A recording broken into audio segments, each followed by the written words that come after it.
Hi HGTV Canada, my name is Meghan MacWhirter and this is my home.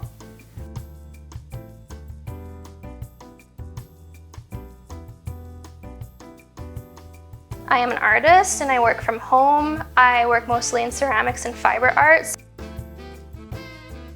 My husband and I moved in here about a year ago. We live here with our 2 cats. As you can probably tell, we love mid-century furniture and mid-century design. As renters, we try to look for something that is affordable but still has that vintage flair. We love this house because of all the character details, such as this hutch. It's really what sold me on renting this place. I fell in love with this built-in shelf, and my landlord actually asked us if he wanted us to have it removed when we first moved in, and I was like, no, no, no. It's what makes the house. I think it's so great. I'm really attracted to vibrant colors that are reminiscent of the 60s and 70s, as well as just whimsy. That is apparent throughout my house, throughout my wardrobe, as well as my ceramic work.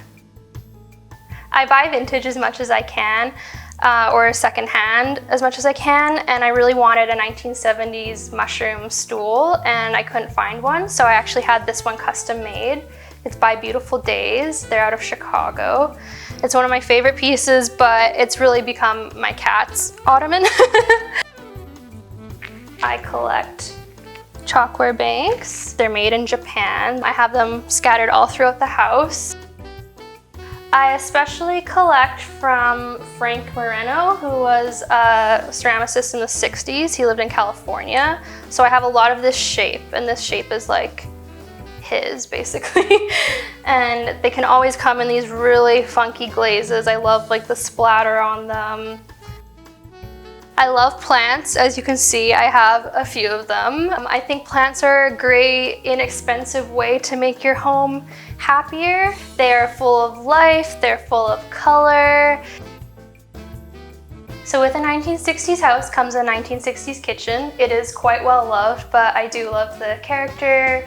I love the wood, I love the little knobs, and there is a lot of space to it. While it is quite plain, I try to add little bits of color wherever I can.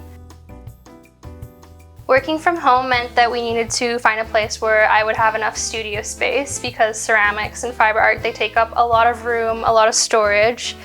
I tried to be as organized as possible. So for example, my clay desk, we have all my clay stuff tucked away, and then I have like another desk which is for more operational stuff. This is my prized vintage filing cabinet. A customer actually messaged me saying that her grandma was getting rid of it and thought of me, and I said orange and floral, yes. And it's come with us ever since, and I'm not sure I'll ever get rid of it. It's one of my favorite pieces in the house. This is my bedroom. All of the pillows, the pillowcases, the sheet, the curtain, the lamp are vintage and locally found. I really love these 2 pieces. These are actually handmade vintage pajama bags that little girls would bring for sleepovers.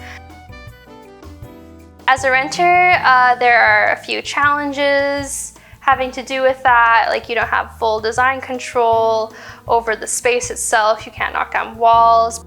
I think a lot of being a renter is working with what you have and simply adding to it. You can really do a lot with just plants and some paint. Homeownership is definitely a goal of ours in the future, just because we would really like to be able to choose vibrant paint colors and tile and flooring.